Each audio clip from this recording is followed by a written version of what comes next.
Oke, selamat pagi saudara-saudara semuanya. Salam sejahtera untuk kita. Assalamualaikum warahmatullahi wabarakatuh. Kita lanjutkan materi kita tentang wireless network ya.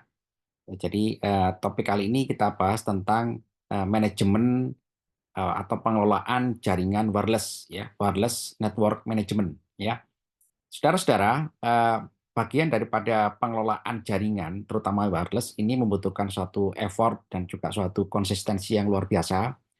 Kenapa gitu ya? Karena jaringan wireless itu berbeda dengan jaringan yang menggunakan kabel atau via kabel ya, karena jaringan wireless itu ada unsur banyak sekali gangguan ya, gangguan di mana ini berdampak kepada naik turunnya kekuatan sinyal ya. Karena jaringan wireless adalah broadcast ya, proses dari access point ya, seperti dari dari operator menuju ke rumah kita ya, itu kan menggunakan menggunakan tower BTS ya, di mana access point itu di broadcastkan atau disebarkan dengan gelombang elektromagnetik ya, gelombang frekuensi microwave ya, menuju ke pengguna-penggunanya di sekitar area sel jaringan tadi itu atau cellular network. Kemudian juga jaringan jaringan network wireless ini saudara-saudara juga rawan dengan keamanan ya. Jadi ada dua hal yang berkaitan dengan masalah ini ya. Kenapa jaringan itu perlu di-maintain ya? Paling tidak ada dua hal ini ya.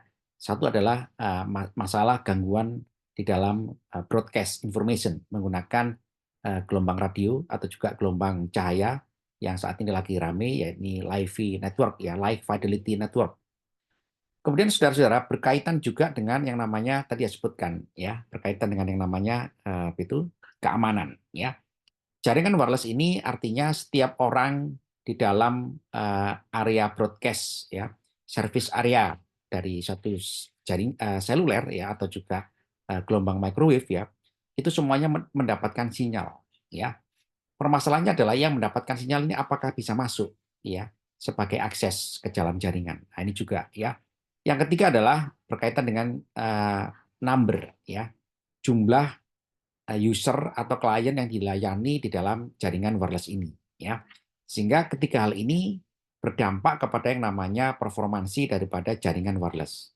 Sehingga apa saudara-saudara? Sehingga ini perlu kita kelola ya. Jaringan wireless itu lebih membutuhkan yang namanya pengelolaan ya. Sehingga operator-operator yang kita gunakan saat ini sebetulnya dia memiliki suatu sistem monitoring ya, pemantauan ya kan untuk dikelola gitu ya, supaya jaringan itu tidak mengalami suatu gangguan ya, dan juga suatu performansi yang turun.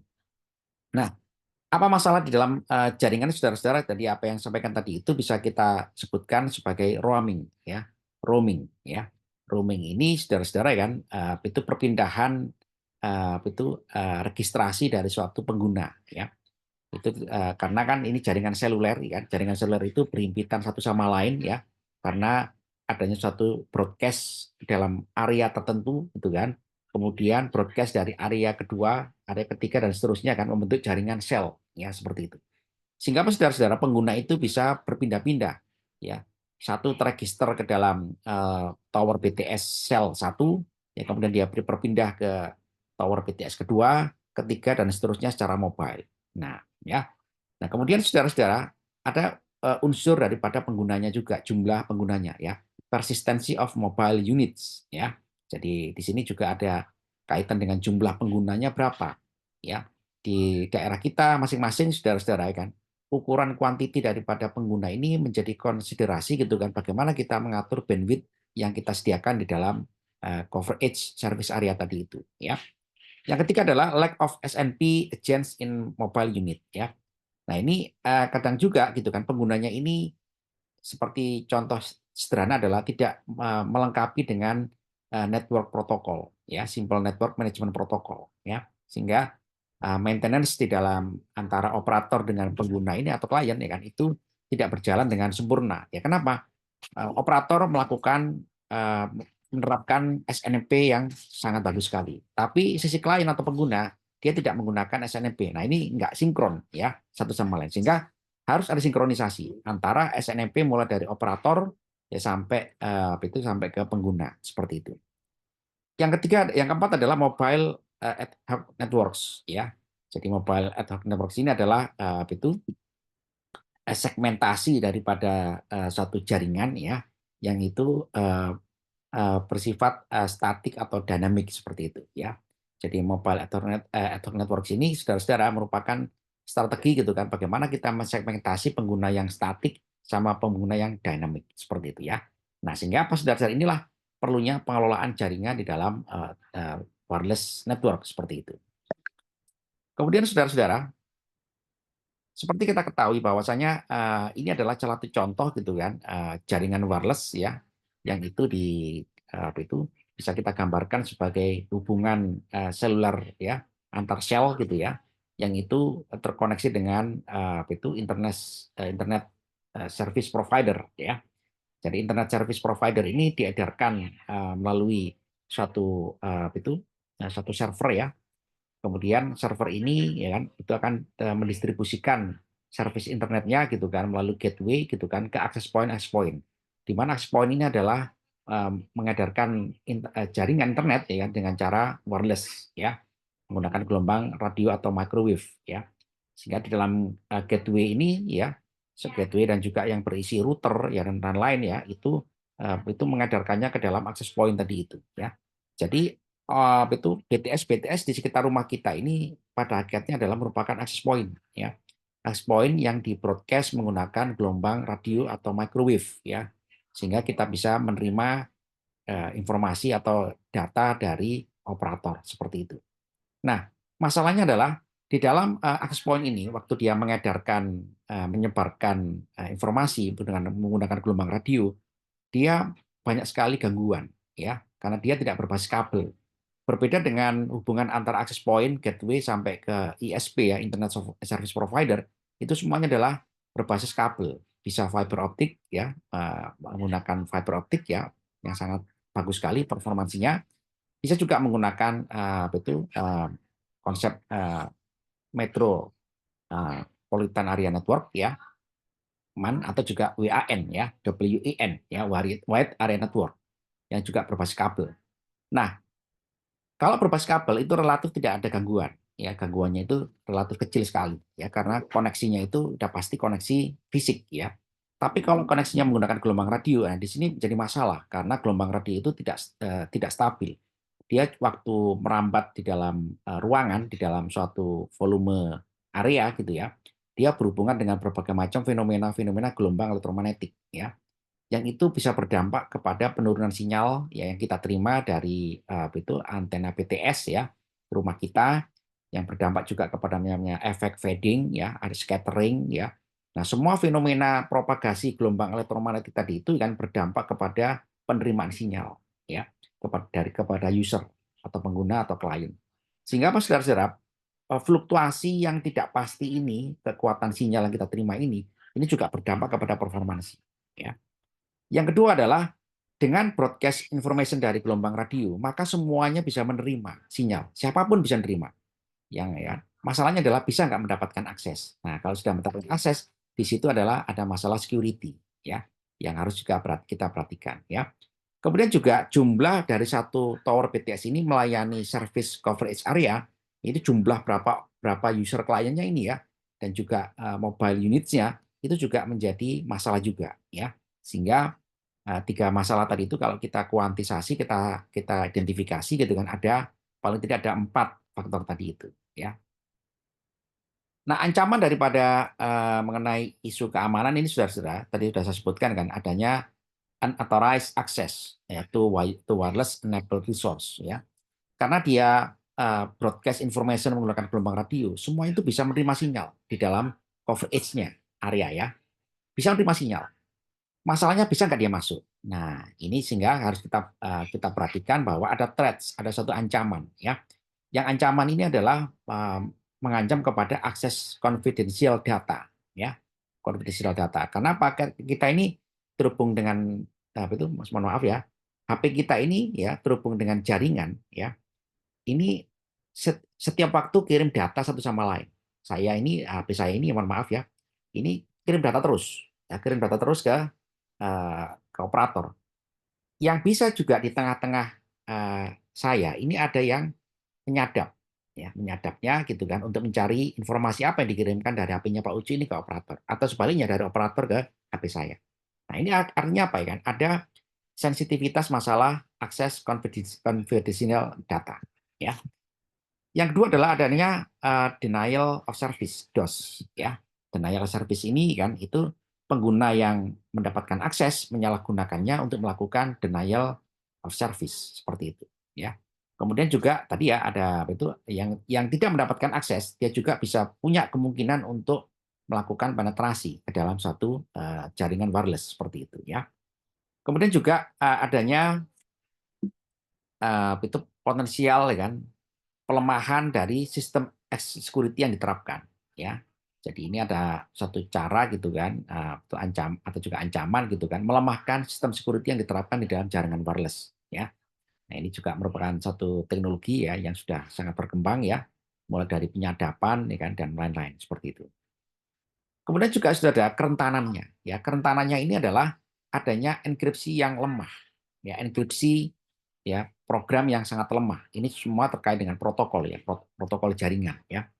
Jadi WEP-nya ini lemah, WEP-nya lemah ya, Wired Equivalent Privacy ya. Itu lemah karena apa? Karena dia tidak memikirkan aspek-aspek keamanan ya. Kenapa? Karena wireless itu semuanya itu bisa menerima sinyal, bisa masuk ke dalam satu jaringan ya, berusaha untuk mendapatkan akses.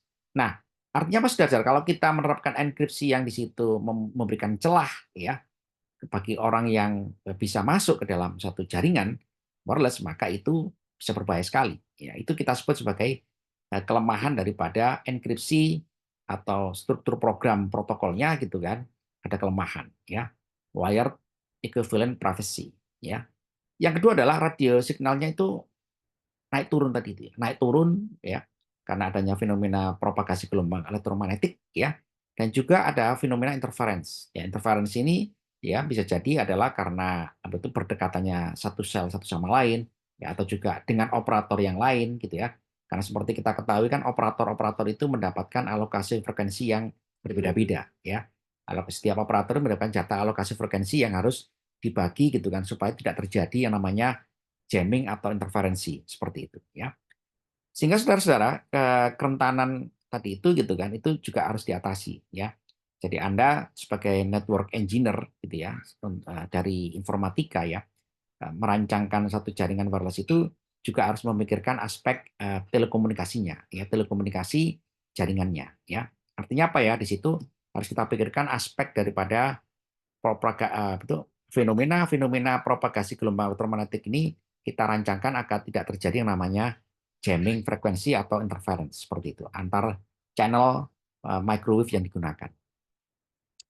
Ketiga tadi adalah adanya kelemahan atau juga kerentanan gitu kan di dalam itu protokol ya yang mengakibatkan itu adanya intruder ya, adanya penyusup ya. Kemudian juga adanya injection data invalid ya. Injection invalid data ke dalam jaringan. Nah, itu juga harus kita hati-hati ya. Kemudian adanya network reconnaissance ya, adanya pemantauan jaringan dari pihak lain. Nah, gitu ya.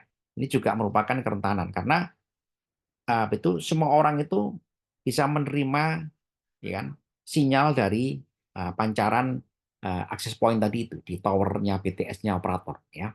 Sehingga apa saudara-saudara itu mengakibatkan itu jaringan itu lebih open ya, open network ya, open network kepada siapa saja yang menerima sinyal. Dan juga dia juga bisa masuk asalkan dia mengetahui autorisasi aksesnya seperti itu ya. Nah, dengan cara itu seperti itu saudara-saudara artinya ada kerentanan ya, ada atau juga itu kerawanan ya, vulnerabilities seperti itu. Nah, ini salah satu contoh saudara-saudara pegambaran gitu kan, itu radio sinyal ya, itu gambaran pancaran radio sinyal dari suatu tower BTS ya, yang berwarna merah ini merah, kuning, hijau ya kan.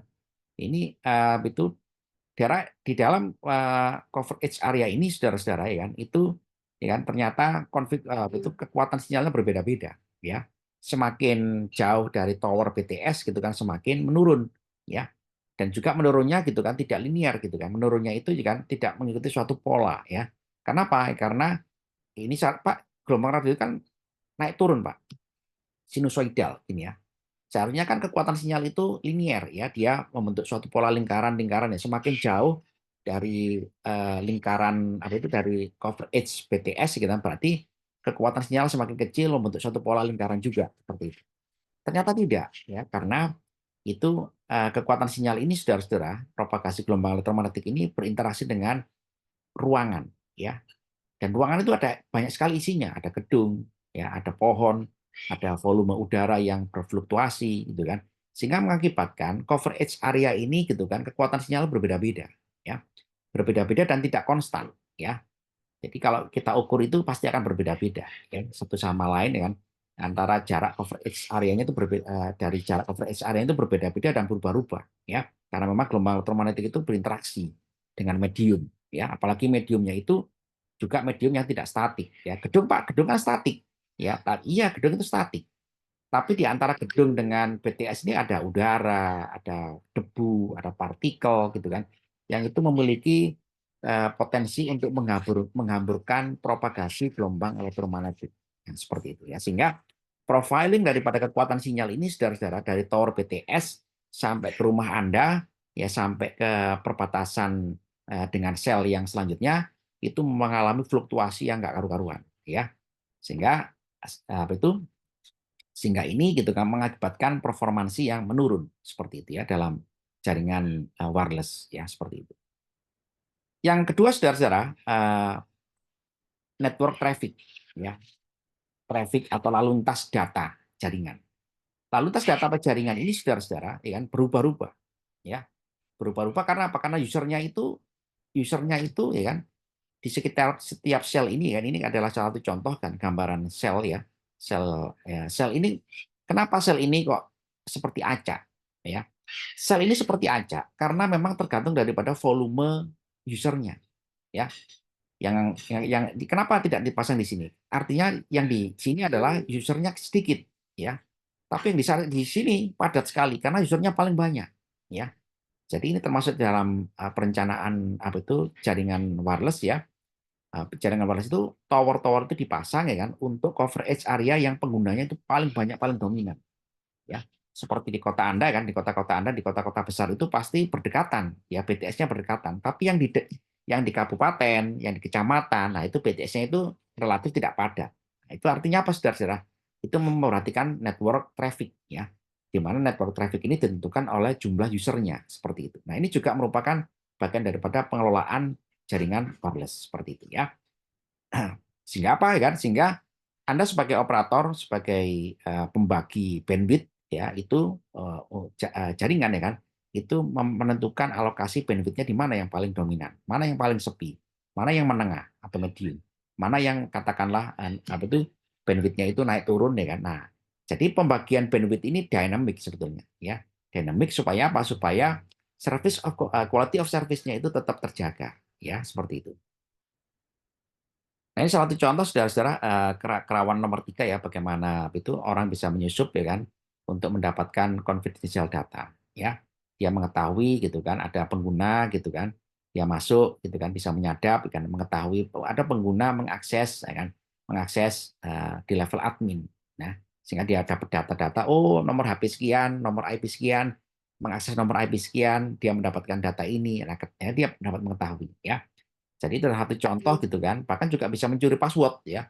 Mencuri password di dalam jaringan wireless. Ya, kenapa? Ya, karena dia bisa menyusup ke dalam level admin jaringan tadi itu. Seperti itu, ya. Nah, ini saudara-saudara, untuk membuat satu konsep keamanan di dalam jaringan wireless, ya, maka kita harus memahami, ya kan, wireless security technologies, ya. Kita harus bisa menerapkan, ya kan, security di setiap level di dalam jaringan ini, ya. Jadi mulai dari level jaringan wireless link, ya, sampai di level protokol, ya, TCP/IP, ya. Dari bawah ini, ya. Jadi level jaringannya dulu ada security memperhatikan yang namanya standar, ya kan, itu 802.11, ya. Standar wireless network yang oleh IEEE, ya. Kemudian juga ada WLL link security, ya, itu juga harus kita terapkan, ya, agar menghindari namanya wired encryption protocol yang lemah, ya. Jadi kalau kita sudah menerapkan ini, paling tidak secara jaringan wireless kita sudah menerapkan keamanan, ya. Yang kedua adalah naik ke atas, ya, itu adalah jaringan TCP/IP-nya, ya. TCP/IP ini, gitu kan, harus kita konfigurasikan, ya kan, dalam bentuk, gitu kan, IP security, IP IPsec ya, IPsec ya, dan wireless VPN-nya harus dipastikan ada yang namanya keamanan ya, dalam bentuk firewall boleh ya, dalam bentuk yang lain juga boleh ya, supaya keamanan ini terjaga di level protokolnya ya. Kemudian yang kedua adalah ketiga, middleware ya. Middleware ini sangat penting ya. Jadi web security gitu ya, itu terutama terkait dengan proxy server security ya, kemudian SSL gitu ya, kemudian secure share layer-nya ya, SSL ya, itu juga harus kita pastikan ya kan, kita pasangi security juga ya. Nah terakhir di level application ya, application ini gitu kan, itu Java security, database security kan, SIT security ya untuk transaksi ya, kemudian juga itu untuk email ya. Jadi semua dari layer aplikasi ini gitu kan sampai level middleware, sampai level protokol jaringan TCP/IP, sampai ke level itu physical layer-nya ya, itu kita pasangi security semuanya ya. Dengan cara demikian gitu kan, maka pengguna dengan operator ya itu terjamin yang namanya keamanan informasi atau cyber seperti itu ya. Oke, saudara-saudara, itu karena itu di dalam kuliah kita ini juga harus memastikan aspek security ya, jaringan wireless ya. Maka kita bisa menentukan yang namanya security level ya. Security level ini ya bisa kita kategorisasikan menjadi security and availability ya. Jadi aman tapi juga available ya. Dua hal ini yang harus kita pastikan dalam jaringan secara umum ya, terutama juga jaringan wireless karena jaringan wireless itu bermasalah dengan availability ya. Availability itu ya sinyal yang diterima ya. Kalau misalkan Pak aman tapi sinyalnya nggak bisa diterima ya sama saja ya. Ya, jadi yang pertama adalah connectivity itu diukur dengan availability ya. Ketersediaan akses jaringan itu diterima oleh user di setiap coverage area seperti itu. Security-nya adalah level 0, berarti nggak ada security di setiap tahapan tadi itu ya, mulai dari wireless link sampai ke application layer ya. Level 1 gitu kan, ada otorisasi, ada authentication ya, principle ya. Jadi siapa yang masuk ke dalam jaringan itu harus ada otorisasi ya, nomor HP Anda ya, nomor HP itu nomor apa itu registrasi IMEI Anda gitu ya. Kemudian juga ada identifikasi daripada Anda gitu ya sebagai pengguna gitu ya. Itu berarti sudah ada level security level 1 ya. Level 2 ada auditing and encryption. Ya, ini sudah di level privacy ya. Auditing gitu sangat penting gitu kan untuk memastikan bahwa semua user yang mendapatkan akses di coverage area suatu operator itu teraudit ya, teraudit dengan benar ya. Nomor HP sekian ya, nomor HP sekian itu betul klien saya. Ya, itu artinya ada auditing ya, dan juga enkripsi ya, terenkripsi dengan benar ya. Kemudian ya kan level 3 adalah delegation atau non repudiation ya. Artinya ini level yang sangat bagus sekali ya, bahwa apa itu penjaminan keamanan ya di dalam akses jaringan wireless ini gitu kan, itu terverifikasi dengan cermat ya, terverifikasi dengan tepat ya setiap saat ya, sehingga itu HP kita ini tidak disusupi oleh orang lain ya, atau juga akses kita ini di dalam satu operator tidak diganggu oleh orang lain seperti itu ya. Oke. Selanjutnya adalah availability, ketersediaan ya, ketersediaan koneksi dengan jaringan operator. Itu juga mulai dari level 0, level 1 sampai level 2 gitu ya. Sampai juga ya level 2 ya. Ini artinya gitu kan, itu tidak ada level 0 ya, no replication ya. Jadi HP Anda itu tidak bisa direplika ya aksesnya. Level 1 gitu kan, replikasi ya kan, itu bisa dilakukan ya kan, asalkan ya kan itu replikasi ini ya, itu jaringan ya, itu bisa dilakukan dengan untuk memastikan fail safe operation ya. Jadi jaringan itu bisa direplikasi gitu kan, supaya dia semakin menjamin konektivitas dengan pengguna seperti itu ya. Jadi yang level yang ini yang bagus ya, cara jaringan itu bisa direplikasi gitu ya, untuk semakin memastikan itu connectivity dengan pengguna itu semakin bagus ya. Dan juga jaga-jaga sebagai redundan kalau ada kegagalan koneksi ya. Jadi kalau ada kegagalan koneksi kan dia memiliki suatu cara gitu kan untuk menggunakan alternatif yang kedua dan ketiga dan seterusnya ya.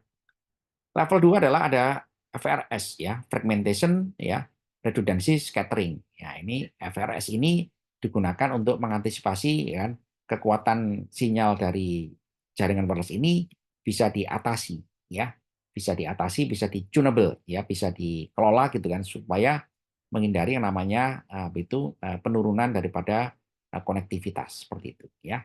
Dan juga menghindari yang namanya intrusi yang berbahaya bagi jaringan itu sendiri seperti itu. Saudara-saudara, berarti selanjutnya adalah itu secara aspek teknologi ya. Selanjutnya adalah secara aspek pengelolaan, itu artinya kita harus juga meningkatkan keamanan tadi ya.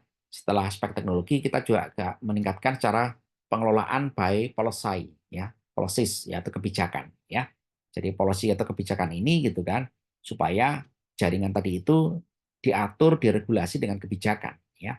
Kebijakan itu mulai dari pemerintah gitu. Pemerintah itu membagi-bagi alokasi frekuensi supaya tidak operator satu sama lain tidak berebutan ya.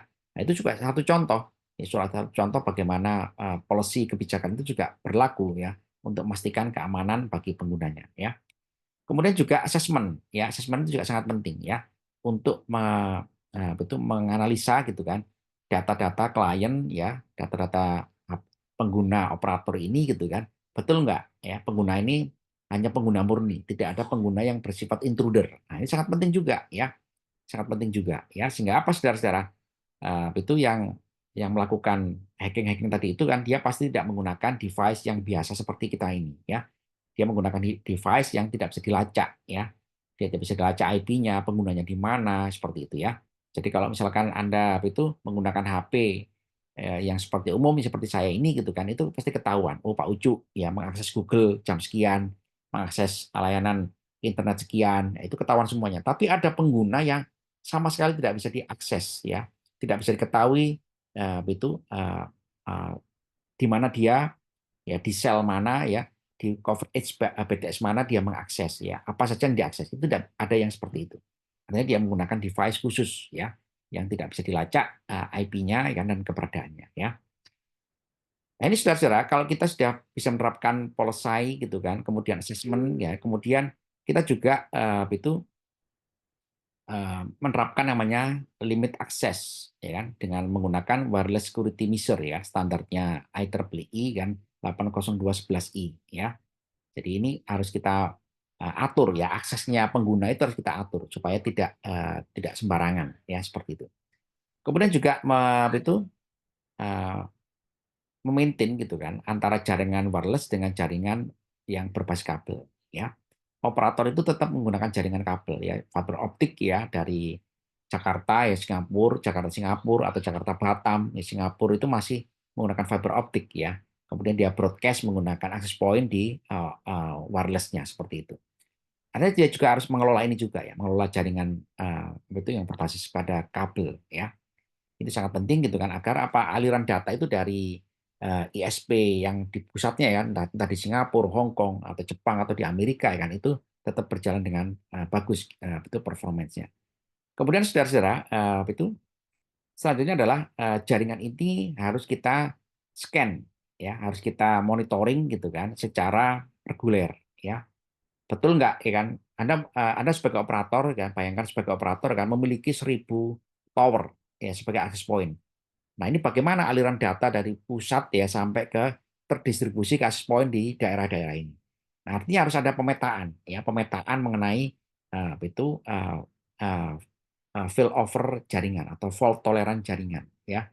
Jadi ada failover gitu kan di mana ada titik access point yang gagal ini ke pengguna. Nah, kalau kita sudah menerapkan pengukuran jaringan ini secara reguler ya kita mengetahui gitu kan failover itu sebabnya kenapa ya bisa jadi karena fisik ya adanya suatu gangguan gitu ya atau juga karena adanya suatu device yang memang sudah saatnya untuk di maintenance dikelola diperbaiki ya seperti itu.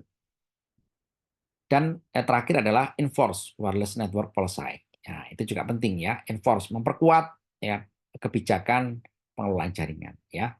Ini tentu operator-operator sudah punya ya bagaimana ada prosedur untuk pengelolaan jaringan secara berkala, pemantauan secara berkala ya, alokasi bandwidth secara berkala ya.